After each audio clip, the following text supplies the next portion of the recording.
Okay, so we'll start. We thought we'll start our sort of look into the future of like future research collaborations and directions for future research with this panel discussion by kind of getting the views from our speakers on sort of where they see future research going. So I'll kick us off with a question on how do you see the sportswear research area evolving in the next 5 to 10 years, and what trends do you think will drive this evolution? And I'll start with Amy on that one, if you could. Thank you. I mean, I think, from my point of view, I think it is looking towards that idea of inclusivity and what can be done in space to provide for lots of different demographics, so whether it is kind of women and subgroups of women, for example, or those with disabilities, perhaps neurodivergent people, perhaps have an issue with maybe the feel of clothing, things like that. So I think there's definitely going to be more space to research those areas. I think then as well as any new materials, textiles that kind of we use, it's almost can they, I suppose, still perform the way that current materials do, and I guess how we manage that, and again use those to create products that are going to support these different groups of people. Very good, thank you. And Emma, what do you think? Well, I totally agree with Amy. I think we're in a position now where we understand that we've got to kind of start thinking about women who are pregnant and all those different groups, and how do we reduce barriers to participation rather than just applying the data that we get broadly. I think Casey picked up on this, but what does that mean for different ethnic groups, for different genders, people who identify in different ways, and how does that encourage them to participate in sport? That's great. Do you have anything to add, Becky? I totally agree. I agree. There's materials that I've kind of talked about in the past that have been taboo fabrics that are now. So let's all talk about it. I can't help but feel sustainability is going to continue to be a huge influencer, which is obviously the right thing. It is obviously the right thing, but I do sometimes worry that we might focus so much on making products sustainable that it no longer does the job it was originally intended for. So I definitely, in my role, I definitely keep seeking out new technologies, things that will perform better, feel better, that materials are made in the most ethical manner. But at the moment I get slightly nervous that newness is stalled because we're trying to make the current stuff more sustainable, which is maybe a bit controversial. I completely agree. It's great. That's great. Yeah, definitely an interesting topic for discussion going forward as well, definitely. And in terms of digital developments and technologies, so what digital developments and technologies do you think will be important to develop innovative sportswear research in the future? Casey? I think probably looking into more of like the 4D scanning area of things. It's still really new, and it's still like not really suitable for maybe what it can do. Like it'd be really good if we could use 4D scans to produce more accurately fitting garments, but right now it's just not there. So I think the more kind of development in looking at the body like in motion, as sportswear we're always moving, so I feel like it's really important to kind of come away from just looking at that one static scan to produce garments and starting to think more about the body moving. Yeah, interesting. And Zishan, from the textile sort of background, what kind of other technologies do you think will be important? Considering the environmental challenges, I think that the seamless or semi-seamless, also known to be as whole garments, so you don't need to be like produce firstly fabric and then produce the garment. Of course, it involves a lot of steps. Plus, it also affect all of these steps in fact affect the environment as well.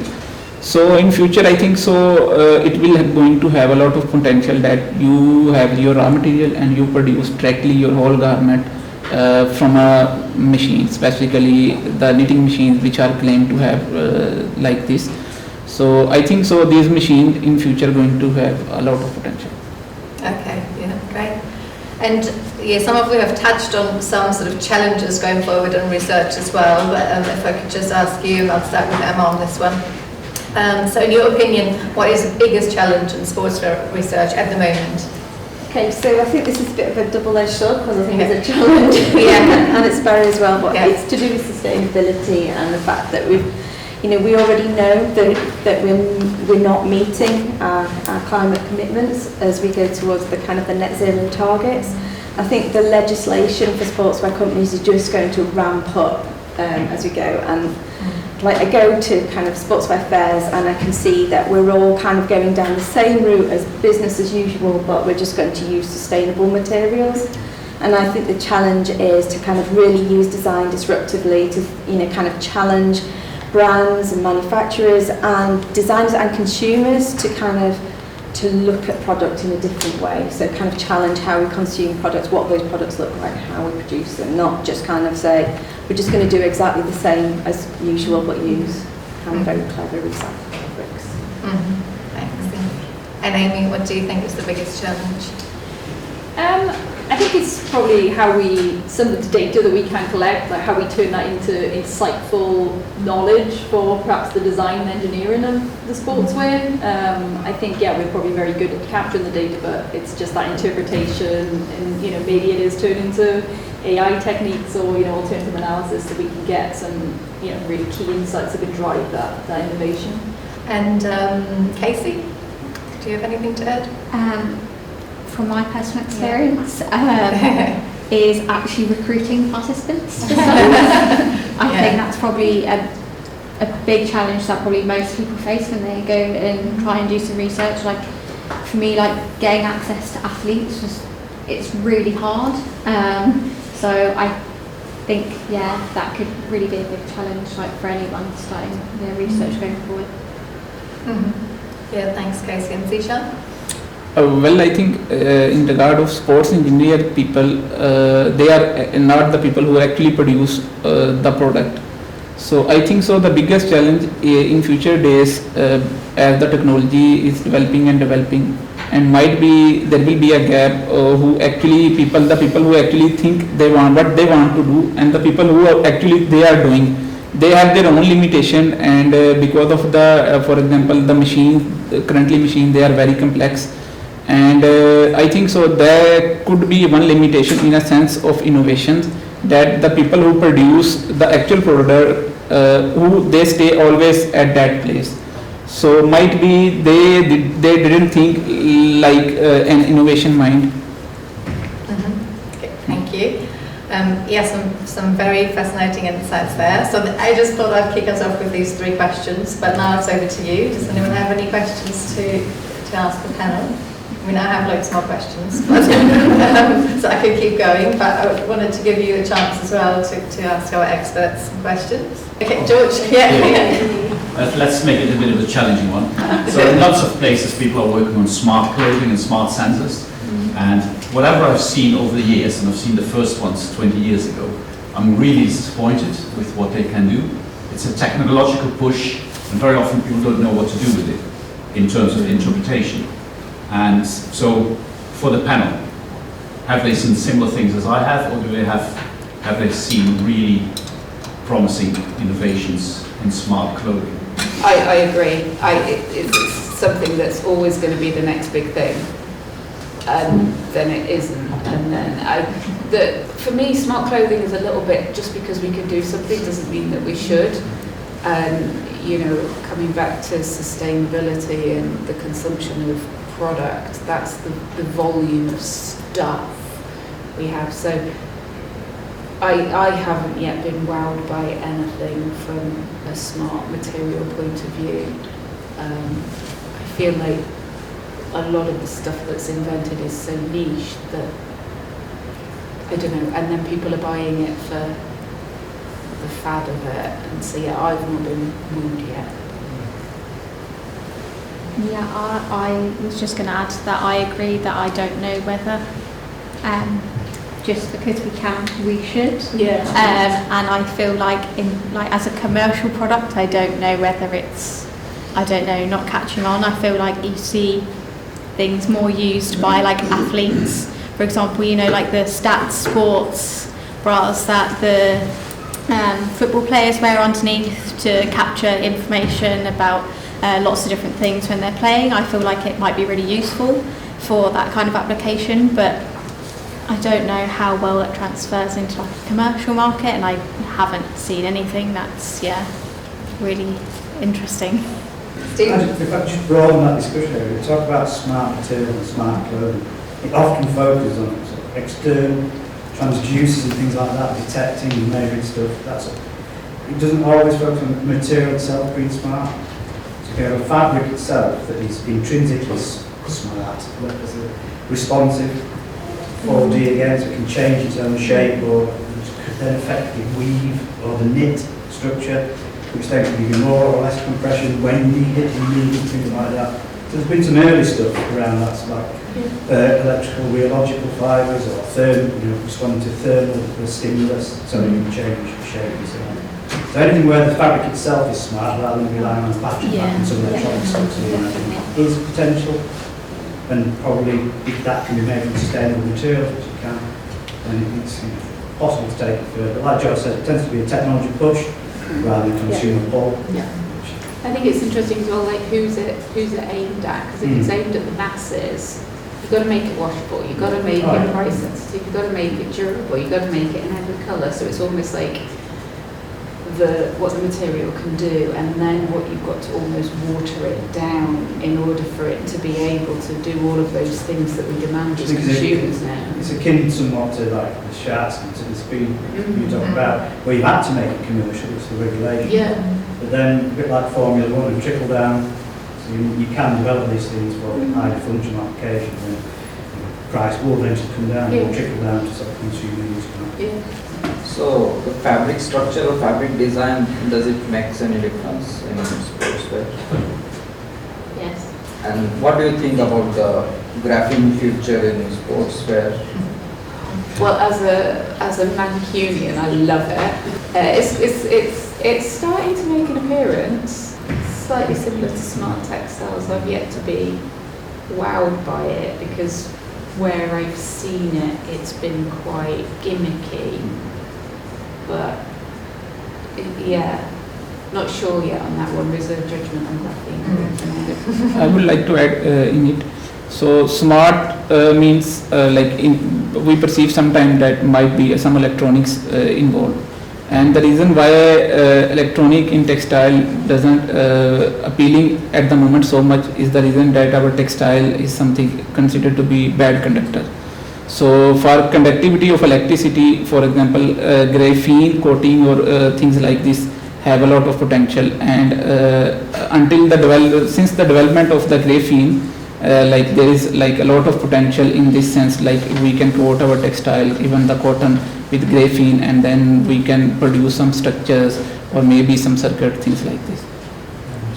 Yeah, I just wanted to add to the previous question from the gentleman over there, that my PhD research is in looking at smart components for fashion design and things that are in addition to fashion.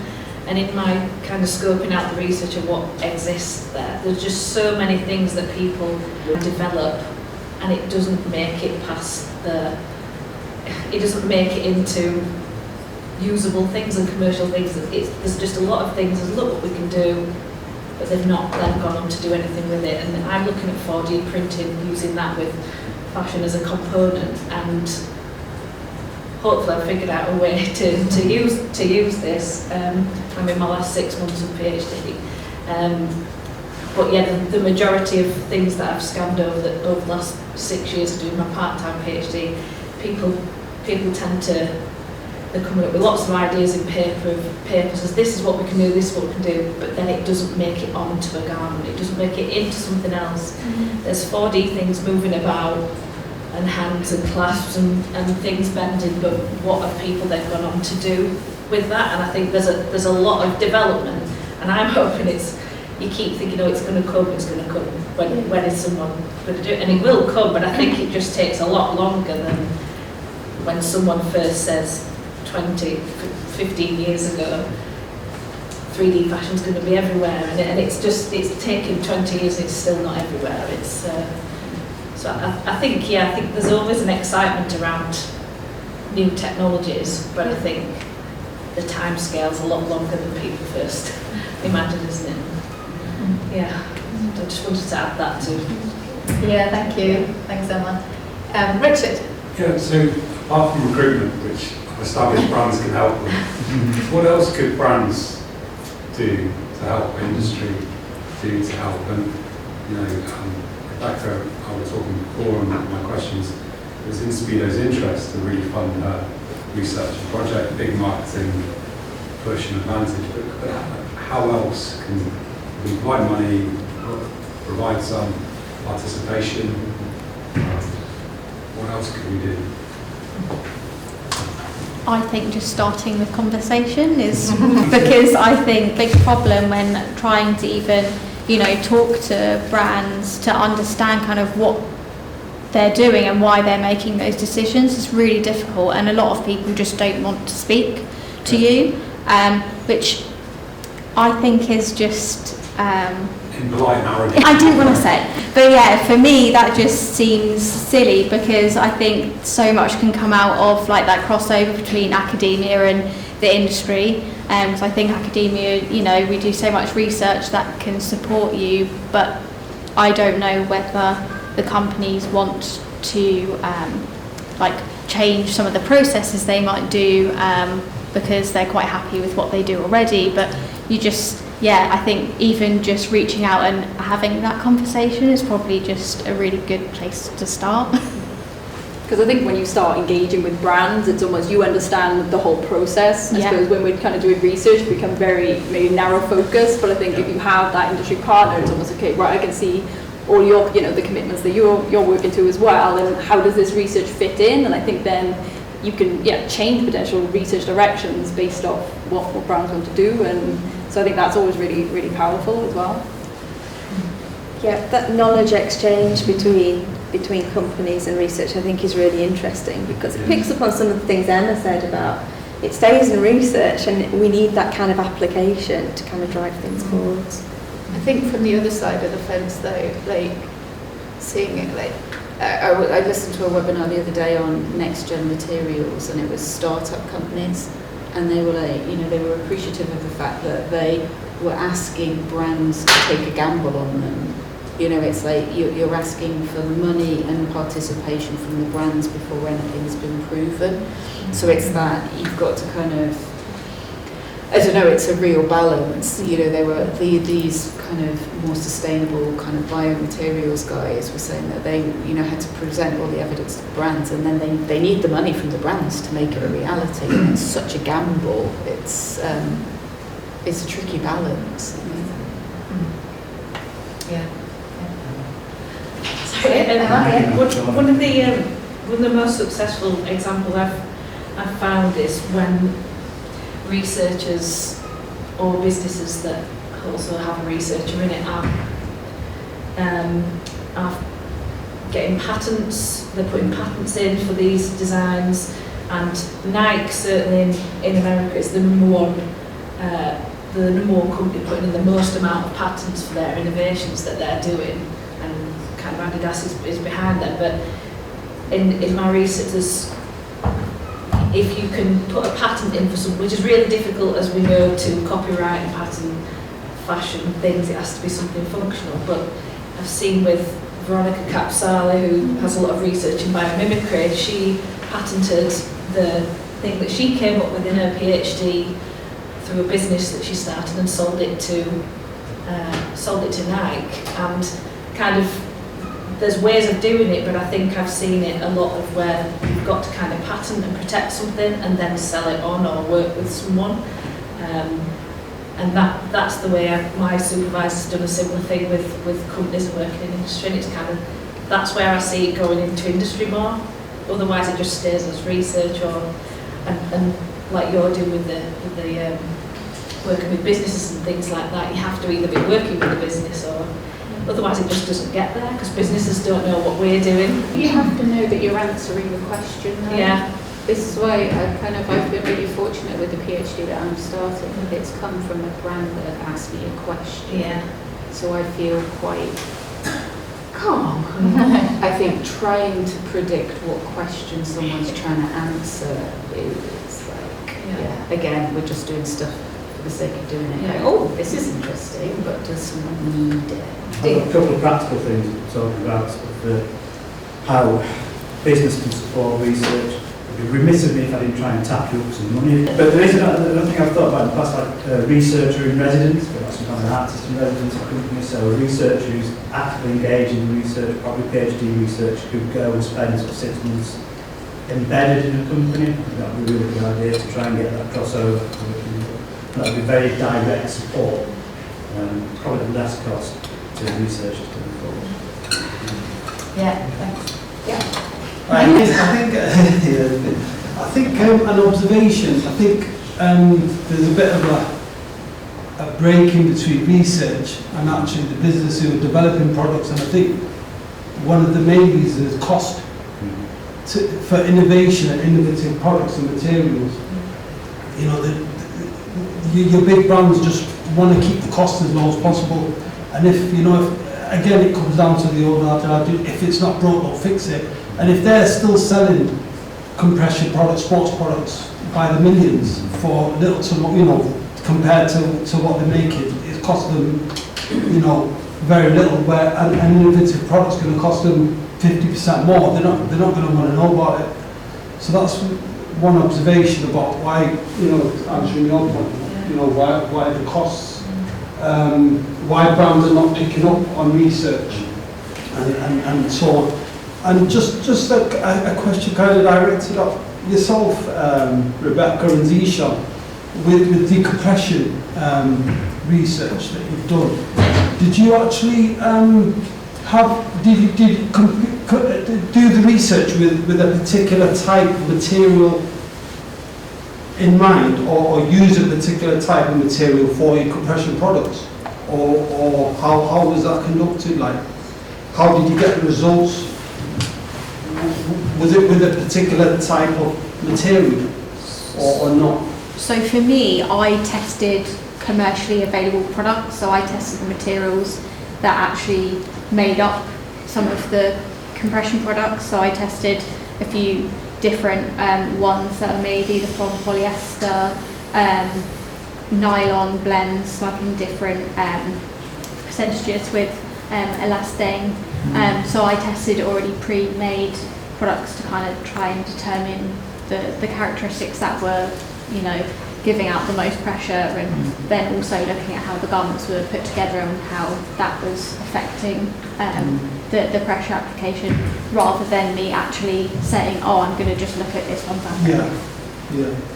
And did you find that, what were your results like with let's say, material that's commercially available or what's out there already? Did you find that they gave you the good, decent results, or were they all pretty much similar? Or? So no, they weren't similar at all.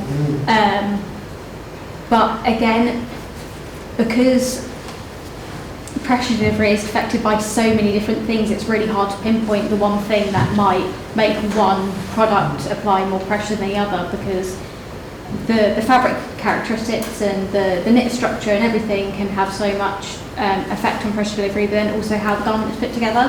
So fabrics should apply more pressure than the other fabrics. Once you've actually made them up into a garment with different seams and everything, it might not then apply the most amount of pressure. So it really is hard to determine what characteristics are the best. So yeah, it was, my results were good, but it was very hard to say one thing that was the best thing to choose. Regarding me, because I took the yarn and then produced the actual product. So considering the commercial factor, because nylon and polyester is always being considered, I use nylon because of its good recovery. And for the compression or the pressure, I use the elastomeric, which I showed in slide as well. Like there was one lycra elastomeric yarn inside, and then I wrap it with 2 different nylon, which is called to be as double covered yarn. So all of these available. I visited some of the factories, then get understanding which are material are available in the industry. So I use the material which is already I can say, in use by the factories. Yeah, thank you very much. I think we'll have to come to a close here with the panel discussion, but we'll close the round by like a really short answer round of questions. So the question is, how can we advance the sportswear field? And if you could just answer with just a 1 or 2 sentence answer, that would be great. We'll start with Sean at the end and go this way. Well, I think so by engaging with the people who produce the machine, the people who use it, the people who work on this machine. I think so by getting understanding of all, I think so we can move toward it. Okay, thank you. Casey? Yeah, and I think being really specific in who your target market is for like the products that you are producing, and like really focusing on their needs. Yeah. Thanks. Emma? Getting more people into kind of academic sportswear research, whether that's how we feed into undergraduate or postgraduate, or whether it's to do work with industry on higher degree apprenticeships.